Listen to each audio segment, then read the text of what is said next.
Hi baby! So for today's video, it's another day, another unboxing na naman tayo ng mga helmet natin. So meron tayong na-receive from 01 Moto Parañaque na isang half face at isang full face na helmet. So ayan guys, kung makikita nyo, ito ang ating bagong helmet for today's video. So ito yung unboxing lang muna natin. Yung half face kasi guys kay Juliana.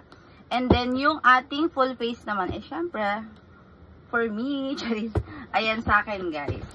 Oh, ang bigat. Pero nadala ko to sa motor ko ha. Hindi yung akalain talaga. So wait lang, ibababa ko lang na natin yung scotch tape kanina. Kaya, ayan, nasira pa yung karton. Hindi ko na nga dapat siya i-unboxing kasi nga na-upload naman na natin yung isang video. Pero ayun guys, gusto ko pa din pakita sa inyo para makita nyo ng mas malapitan yung mga helmet natin from 01 Moto.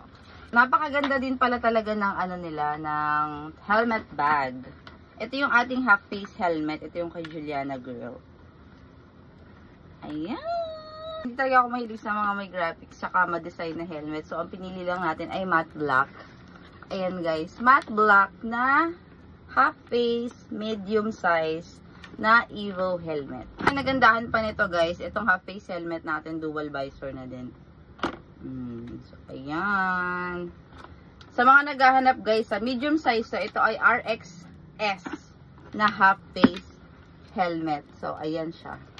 Sukat ko na ito mga be, pero papakita ko lang sa inyo ulit. Half face helmet. Ayan. O, pagka-bet mo nung meron dual visor, pwedeng pwede. Yung pisngi ko naiipit ang taba. Ayan guys. O, diba? Ang ganda. Tapos ngayon, papakita ko sa inyo yung ating full face helmet.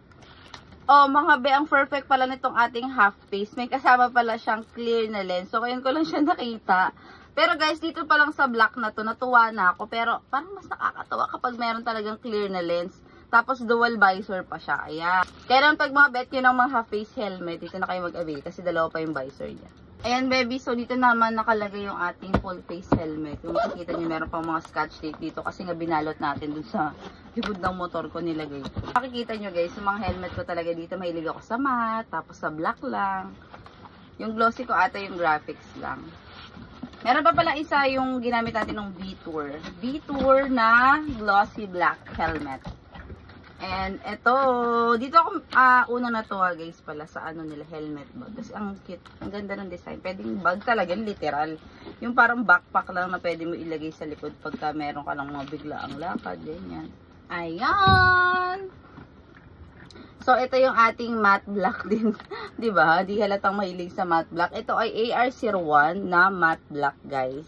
Mga babies din natin dyan na mahilig sa black, sa matte, ayan guys, pwede kayo mag-avail ito sa 01 Moto Parañaque. Tsaka guys, take note, meron na rin silang home credit.